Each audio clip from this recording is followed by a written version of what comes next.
Bismillahirrahmanirrahim. Assalamualaikum warahmatullahi wabarakatuh. Pada pertemuan kali ini kita akan sedikit menjelaskan mengenai pengantar mata kuliah tafsir 1 atau ayat-ayat yang berkaitan dengan akidah. Tapi di mata kuliah pada pertemuan kali ini hanya sekedar menggambarkan sedikit persoalan tentang istilah-istilah tafsir, takwil maupun terjemah. Kemudian pada pertemuan ini beberapa yang akan kita jelaskan, mulai dari pengertian, perbedaan, kemudian klasifikasi, ada juga macam-macam metode tafsir, kemudian corak tafsir. Ini sudah pernah disinggung sebelumnya tentang definisi tafsir. Ada yang mengatakan bahwa tafsir itu dari segi bahasa dari kata fassara yang berarti menjelaskan. Ada juga yang mengartikan menyingkap atau menerangkan makna yang abstrak. Sedangkan dengan secara istilah ini untuk mengetahui atau ilmu untuk mengetahui kitab Allah yang diturunkan kepada Nabi Muhammad SAW dan penjelasan maknanya serta pengambilan hukum serta makna-maknanya yang lain. Nah, kemudian ini beberapa menurut ahli tafsir. Ya, misalnya saya ambil di Abu Hayyan yang mengatakan bahwa tafsir itu adalah ilmu yang mengetahui atau yang mengenai cara pengucapan lafaz Al-Quran serta cara mengungkapkan petunjuk kandungan hukum dan makna yang terkandung di dalamnya. Jadi ada banyak ulama-ulama yang mendefinisikan tentang istilah tafsir tersebut. Berikutnya ada istilah takwil dari kata awal ya, yang biasa diartikan dengan istilah arruju atau kembali. Nah, kemudian ada yang mengatakan itu berasal dari kata awal itu mempunyai makna as-sarf atau memalingkan. Ada juga yang mengatakan asyasa atau siasat. Ya, biasa siasa ini diartikan politik ya. Ya, biasanya kan kalau politik itu ada siasat. Nah, maksudnya adalah yang dimaksud dengan siasat di sini yaitu lafaz-lafaz atau kalimat-kalimat tertentu yang mempunyai sifat khusus itu memerlukan siasat yang tepat untuk menemukan makna yang dimaksud.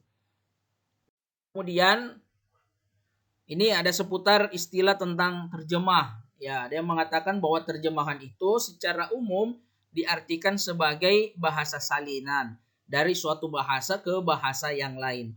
Termasuklah yang biasa kita pegang, Al-Quran dan terjemahnya.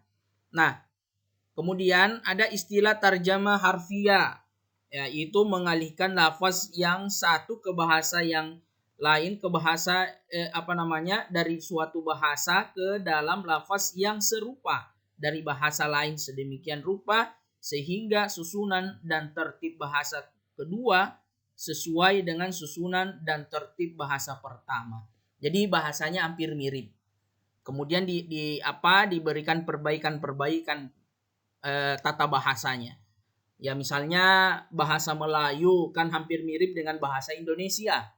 Nah, ketika tafsir Al-Quran itu diartikan dari bahasa Melayu, maka biasanya ketika dikonvensi kembali ke bahasa Indonesia itu diperbaiki beberapa susunan kata dan beberapa kaidah-kaidah yang disesuaikan dengan ejaan yang disempurnakan.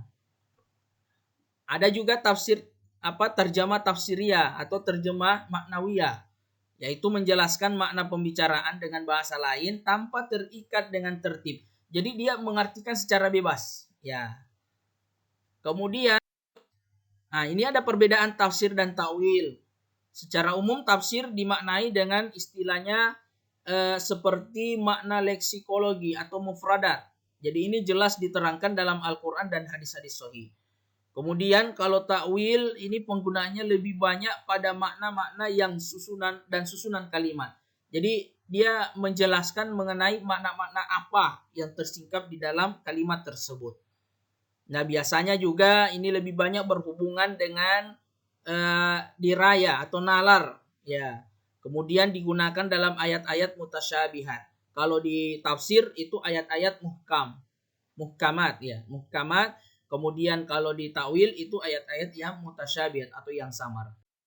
Kemudian perbedaan tafsir, ta'wil, dan terjemah. Ya, tadi sudah beberapa kita singgung. Kalau tafsir ini menjelaskan makna ayat yang kadang-kadang dengan panjang lebar. Kalau ta'wil ini adalah mengalihkan lafaz ayat Al-Quran dari arti yang lahir ke arti yang samar atau marju.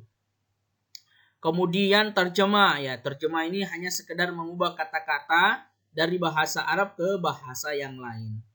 Kemudian kalau kita lihat bentuk tafsir, maka kita akan mendapati ada yang namanya tafsir bil maksur, ada namanya tafsir bil ra'i.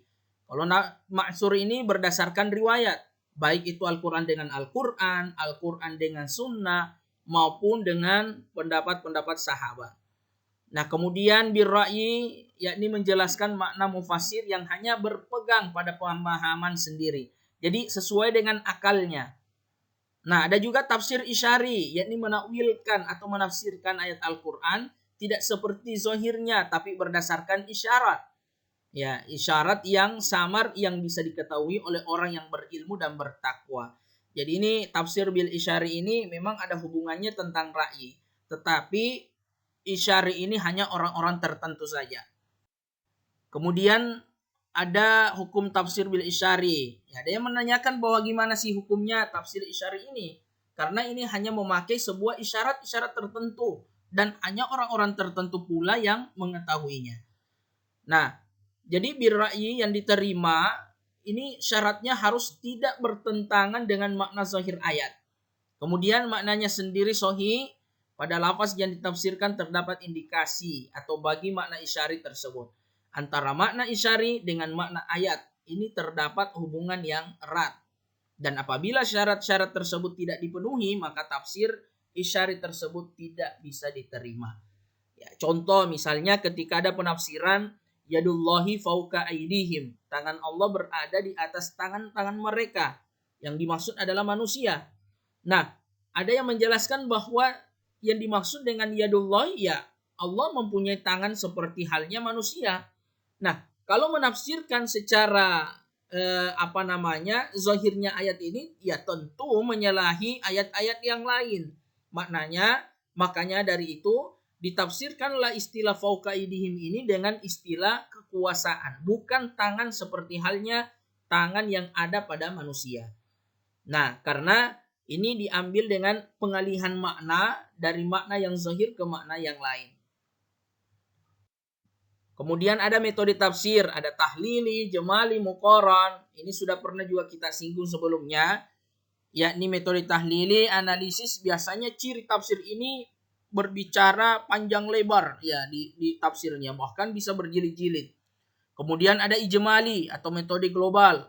Ya, misalnya tafsir Al-Maraghi ketika menafsirkan Al-Quran itu secara umum saja, menukilkan ayat-ayatnya, setelah itu di bawahnya barulah penafsiran dari ayat tersebut.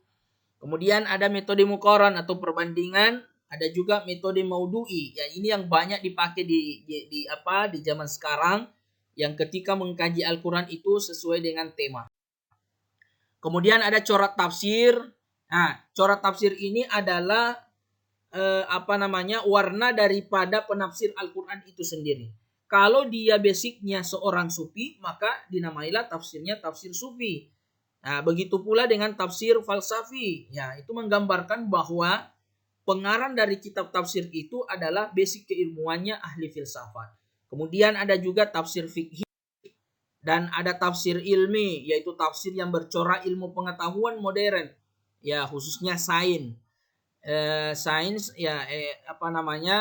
Teori-teori ilmiah yang berkaitan tentang ayat-ayat yang sedang ditafsirkan.